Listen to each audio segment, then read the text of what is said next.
ಪ್ರಕೃತಿ ನಂಬೋನು, ಹರಿಸೋ ಸಮಯ. ಬಡವರ ಹಸ್ಕಲ್ ಹಿಂಗೆ ಗೆದ್ದಿತ್ತು. ಧನಂಜಯ ಹೇಳ್ತಿದ್ದ ಅವತ್ತು ಗೆದ್ದಾಗ, ನೇಚರೇ ಜೊತೆಗಿದೆ ಕಣೋ ಅಂತ. ಹಾಗೆ ಬಡವರ ಹಸ್ಕಲ್ ಗೆಲ್ತು, ಆಮೇಲೆ ಅಯೋಗ್ಯ ಗೆಲ್ತು ನನಗೆ. ನಾನು ಅದೇ ಹೇಳ್ತಿದ್ದೆ, ಕಷ್ಟಪಟ್ಟು ಮಾಡೋಣ ಸಿನಿಮಾನ ಗೆದ್ಕೊಂಬತ್ತೀವಿ ನಡಿ ಅಂತ. ಅವತ್ತು ಗೆದ್ಕೊಂಬಂದೆ. ಒಂದೆರಡು ಮೂರು ಆಯ್ಕೆಗಳಲ್ಲಿ ತಪ್ಪು ಮಾಡಿದ್ದೀನಿ ಮಧ್ಯ, ಬಟ್ ಇನ್ನು ನನ್ನ ಲೈಫಲ್ಲಿ ಅದು ತಪ್ಪು ಮಾಡಲ್ಲ. 100% ನಾನು ಬದುಕಿರೋರು ಕ್ವಾಲಿಟಿ ಕಂಟೆಂಟ್ ಇರುವಂತ ಸಿನಿಮಾಗಳನ್ನ 100% ಕೊಡ್ತೀನಿ. ನನ್ನ ಸಿನಿಮಾ ಜರ್ನಿನ ಖಂಡಿತವಾಗ್ಲೂ ಬೇರೆ ಬೇರೆ ರಾಜ್ಯಗಳಿಗೆ ವಿಸ್ತರಿಸ್ತೀನಿ. ಇದು ನನ್ನ ನಂಬಿಕೆ. ನಿಮ್ಮೆಲ್ಲರ ಮುಂದ್ಗಡೆ ಹೇಳ್ತಾ ಇದ್ದೀನಿ. Thank you, I love you all. ಇಷ್ಟೇ ಮಾತು, ಇನ್ನೇನು ಜಾಸ್ತಿ ಮಾತಾಡಲ್ಲ, ಹೆದರ್ಕೋಬೇಡಿ. ಕೂಲ್ ಆಗಿರಿ. ಎಲ್ಲ ನನ್ನೇ ನೋಡ್ತಾ ಇದ್ರು ಗುರಾಯಿಸ್ಕೊಂಡು. ಗೊತ್ತಾಯ್ತು ಜಗ್ಗೆ? ಆಯ್ತು, ಕೂಲ್ ಆಗಿರೋ. ಲೋಕೆ ಆಯ್ತು, ಮನೋ ರೆಕಾರ್ಡ್ ಆಗಿದೆ ಎಲ್ಲ ಫೈನ್.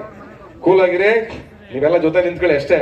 ನಿಮ್ ಸತೀಶ್, ನೀವ್ ಹೆಂಗಿಂಗ್ ಪ್ರೀತಿಯಿಂದ ಹೋಗ್ತಾ ಕ್ಯಾರವಾನ್ಗಳೊಳಗಡೆ ಬರ್ತೀರಾ, ಓಡ್ಕೊಂಡ್ ಬರ್ತೀರಾ, ಹಿಂದೆ ಫೋನ್ ಮಾಡ್ತೀರಾ, ನನಗೆ ಎಲ್ಲಾ ಮಾಡ್ತೀರಾ. ನನ್ನ ಮೀಡಿಯಾ ಗೆಳೆಯರು ಎನಿ ಟೈಮ್ ಫೋನ್ ಮಾಡ್ತೀರಾ. ತಲೆ ತಿನ್ನಕ್ ಮಾತ್ರ ಫೋನ್ ಮಾಡೋದಲ್ಲ, ಈಗ ಪ್ರಮೋಷನ್ ಟೈಮ್ ಇದು. ನಾನ್ ಫೋನ್ ಮಾಡ್ತೀನಿ ಈಗ, ಯಾಕೆ ಮಾಡ್ತಾ ಇಲ್ಲ ಅಂತ. ಯಶೋಧ ಕೇಳಿಸ್ತಾ ಇದೆಯಾ? ಬರೀ